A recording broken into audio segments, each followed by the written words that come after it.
Let's talk about goal setting. We know that a necessary part of long-term success is the ability to set and achieve our goals. The best way to get where you want to go is to first clearly define where that is. But you're not alone if you've ever struggled with how to reach your goals once you've set them. So I have a creative solution that might be just what you're looking for. It's called Assumptive Goal Setting, and it works. Let me set up an example to teach it to you. Let's suppose your goal for next year is to increase your departmental sales by 30%. That's a big stretch, and you're asking yourself, how do I get there from here? It was tough enough just to get to this point. In other words, that new goal seems a long way off. Well, maybe it's because you're approaching it from the wrong perspective. When you ask, how do I get there from here, you're setting where you are as the anchor point to grow from. But the thing about anchors is that they hold us in place and keep us from moving forward. So as odd as it sounds, we aren't going to use where we are as our starting point for reaching next year's goals. Instead, we'll apply the 3 steps of assumptive goal setting to make a plan for how to get there. It's a simple process, but it will change your whole way of thinking. Step 1 is called start with where you're going, not with where you've been.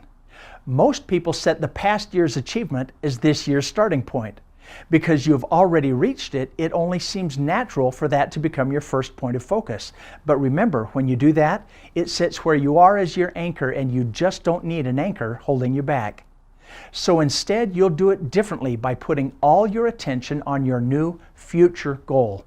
Rather than writing down your latest results as your starting point, you will write down your future goal as the starting point.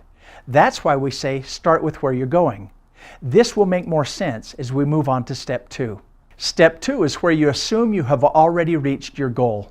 You do that by mentally taking yourself to the future date where you imagine you've already reached the goal. So instead of worrying in the present about whether you can even get there, you simply eliminate that as an issue. You do it by mentally leaping forward to the end of your goal period and envision that you are there, that you have reached your goal. So in that future frame of mind, you're looking back on having done what you decided to do. You increased sales by 30%. Try to feel it, celebrate it, and relish the accomplishment. Don't even worry for now about how you got there. We'll take care of that in the next step. But this really feels good because mentally you have succeeded. You did what you set out to do. Now comes step 3, and this is the good part. This is where you describe how you reach the goal. So while you're still in your future state of mind, you ask yourself, now that we reached our goal, how did we do it? What did we have to do to get here? Yes, there were challenges, roadblocks, and obstacles, but in this scenario, remember, you've already handled every one of them successfully. That's why you're here celebrating having achieved it. And since it was possible and you did it, you now describe and write down in detail what steps you took to get there.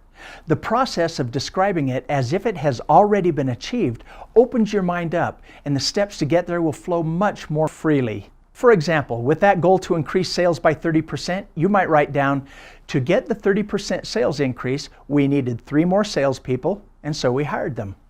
Or if the goal was to become more profitable and efficient, you might write, one way we increased profitability was by coordinating parts pickups with deliveries, and that saved us both time and money. Perhaps one of your goals was to eliminate the conflict between you and your team members, and so you might write down, I now have a much better working relationship with my team.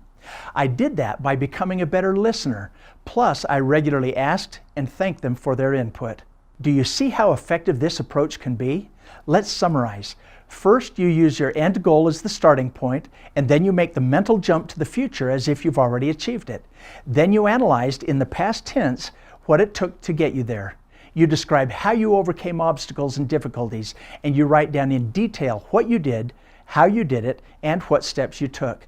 Now you can use what you wrote down as your guide going forward to actually achieve those goals. This approach becomes even more effective as you involve your team members in the assumptive goal setting process. You will be amazed at the creative energy this will generate in the group as they work together on it. Plus, they'll become more personally committed to making it happen. Here's what I can promise as you make assumptive goal setting a regular part of your planning process.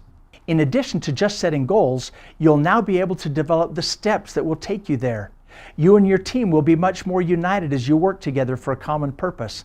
And finally, you will reach and surpass goals that you never before thought you could achieve.